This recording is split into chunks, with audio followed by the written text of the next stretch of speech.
leave it to Ina to come up with a baked fried chicken that is just as good as regular fried chicken, and certainly better for you because it's not deep fried. So as I often do with recipes, I've tweaked a few things here and there, and I'll show you that recipe now. So what I've done is I've taken a whole chicken and had it cut up at the butcher shop, and it has been soaking in buttermilk for, I'd say, about 4 to 5 hours. I don't frankly know why you soak chicken in buttermilk. All I know is everyone who makes fried chicken does it, and I think it tenderizes and flavors the meat. So in any event, that's what I did. In this bowl, I have half a cup of Dijon mustard and half a cup of white wine that I've whisked together. This is my breadcrumb mixture for the chicken, and I'll tell you about how I made it. I took 4 cloves of garlic, 1 tablespoon of fresh thyme, 2 teaspoons of salt, and 2 teaspoons of pepper, and put that in the food processor and ran it until the garlic mixture was finely minced. I added to that 2 cups of panko breadcrumbs, 1 tablespoon of lemon zest, which is 2 lemons zested, 2 tablespoons of olive oil, and 2 tablespoons of melted butter. And I whizzed all that in the processor until the crumbs were moistened. So now we will put the chicken together. And how we do that is we take the chicken that has been in the buttermilk, and we're going to dip that into the mustard wine mixture, and then we're going to dip it into the breadcrumbs. So what I will do is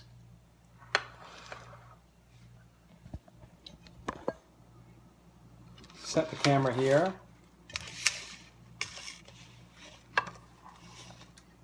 So I'm going to take the chicken out of this bowl,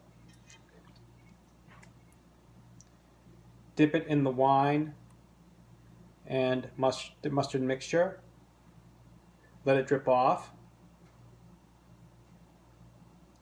and then I'm going to put the skin side down only into the crumbs.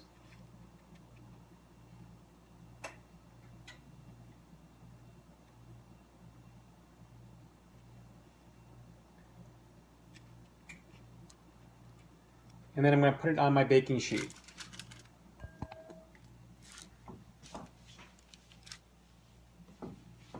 And I'm going to take some extra crumbs and press them in, or just sprinkle them on top, just so it's really coated well. And then I'm just going to repeat that with the other pieces. So, okay, I finished the chicken, and it's now ready to go into the oven.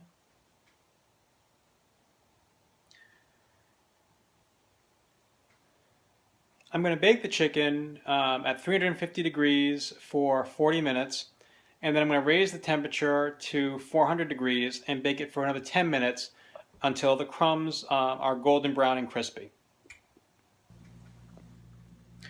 For the baked fried chicken, I'm going to serve 2 things with that. I'm going to serve some sauteed Swiss chard, which I'm not going to show you how to do because it's really easy. You just take the Swiss chard, chop it up into I don't know, like maybe 2-inch pieces. Put it to one side. In a pan, just heat some olive oil. Throw in. Really, it's up to you. Shallots, onion, garlic, depending on what you like. If you're going to do shallots and onions, you saute them for a few minutes. If you're going to use garlic, really just a minute, because you don't want the garlic to burn. You just want it to be fragrant. And then just add your Swiss chard. And a crack of black pepper and a teaspoon of salt, and just stir that around for really just 5 minutes until the Swiss chard wilts but is still nice and green. And that's it. The other thing I'm going to serve with it, and I will show you how to make the sauce for that, is just a simple classic potato salad. Um, and so it's basically just boiled potatoes, um, which you boil in salted boiling water until they're fork tender, um, and then just put them into a serving bowl and add one chopped red onion, really as much chopped celery as you like. I like a lot of celery, so I'll put in probably more than most people, but it's really a matter of taste. And then you just fold in this sauce that I'm going to show you how to make. So the sauce is 1 cup of mayonnaise. Into that, I'm going to add a 1/4 cup of buttermilk.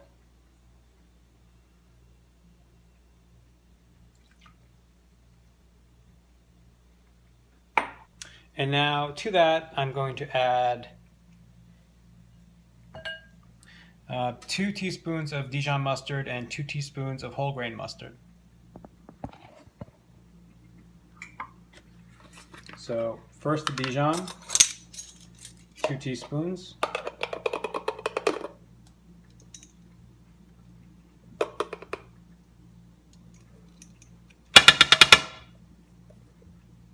And again, exact measurements aren't necessary. So if you put a little more, a little less, that's fine. It's really a matter of taste.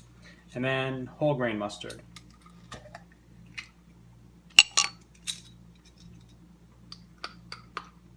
1,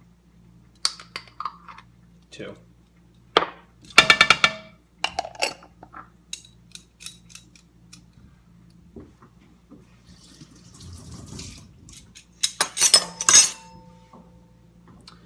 To that, I'm going to add a teaspoon of salt.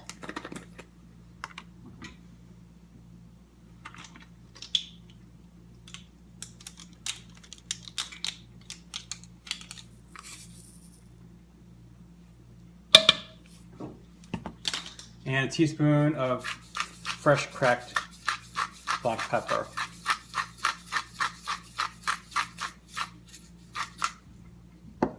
And then the secret ingredient, which is a little controversial, because there are people who love it or hate it, and I absolutely love it in potato salad. It is about 1/3 or 1/2 cup of chopped dill.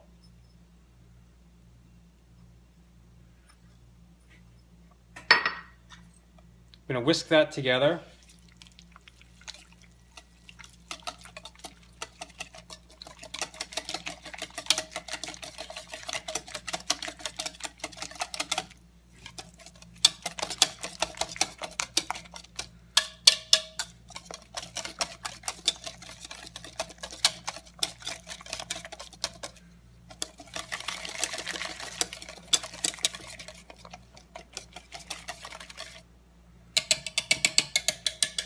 And that's it.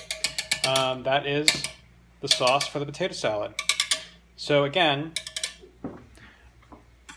I will boil some potatoes in boiling water until they're fork tender. I will add those to a bowl.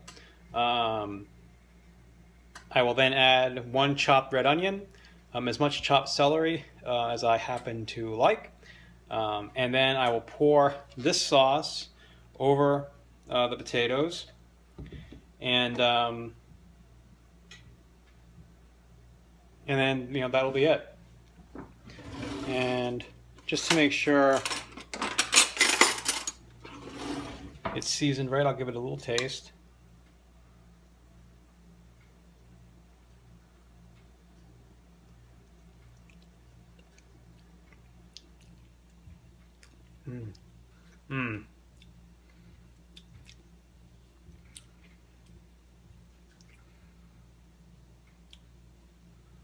I like it. But you know what? I'm going to add just a couple teaspoons, or a teaspoon of fresh lemon juice. I happen to have some here, and I just think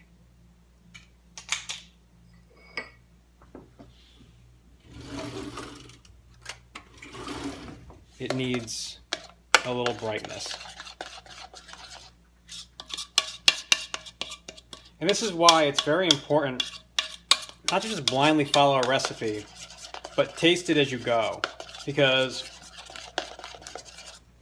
you may find something that you say, I wonder how it would be if I added X, Y, or Z, and it actually happens to be better. So let's see if the lemon juice did what I wanted it to do.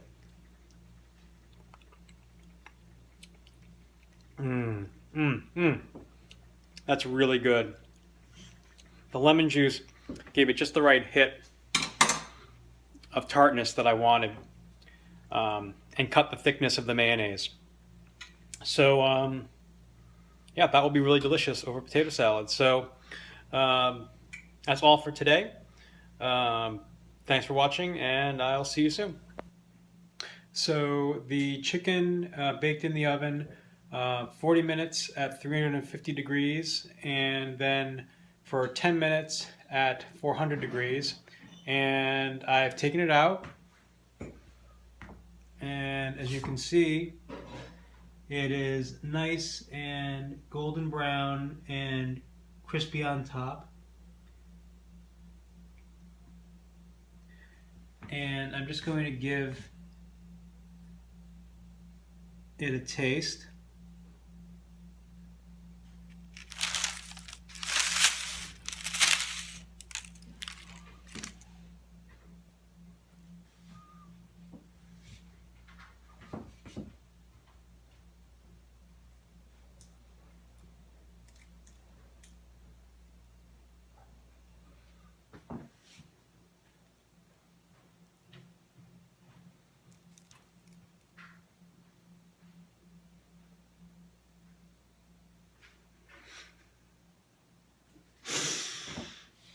Just give it a quick taste.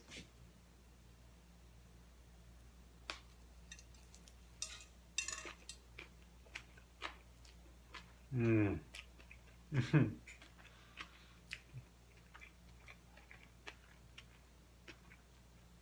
It's delicious. Chicken is perfectly cooked and moist. The coating is nice and crisp and flavorful.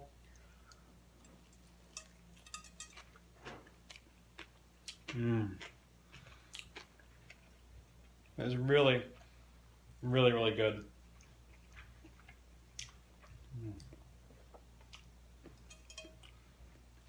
Well, I hope that you give this a try. I think you'll like it. I'm going to finish this chicken leg now. And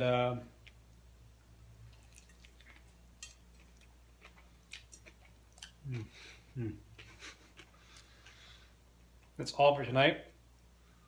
And thanks for watching. I'll see you soon.